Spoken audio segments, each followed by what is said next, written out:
भवाना से खबर शामिल करते हैं। भवाना और फैसलाबाद को मिलाने वाला अमीपुर रोड इंतहाई खस्ताहाली का शिकार। इंतहाई खस्ताहाली के शिकार इस रोड पर सफर करना नामुमकिन हो चुका है, जो कि किसी भी बड़े खतरे का सबब बन सकता है। 2 किलोमीटर का हिस्सा इस काबिल ही नहीं रहा कि इस पर पैदल भी चला जा सके। इलाका मकीनों का हकाम बाला से मुतालबा है कि हमारे दरीना मसले को हल किया जाए ताकि हम भी सुख का सांस ले सकें। इस हवाले से मजीद पूछते हैं भवाना में मौजूद हमारे नुमाइंदा उमर वकार से। जी उमर। जी नाजरीन, इस वक्त हम मौजूद हैं भवाना अमीपुर रोड पर। यह रोड भवाना से अमीपुर और अमीपुर से आगे फैसलाबाद की तरफ जाता है।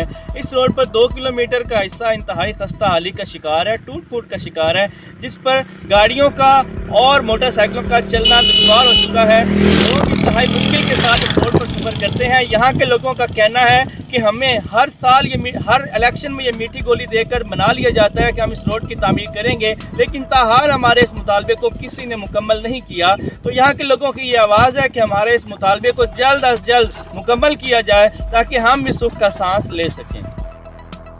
उमर वकार, शुक्रिया। तफसीलात से आगाह करने के लिए, मजीद खबरों के लिए देखते रहें बोल्ड पाकिस्तान न्यूज।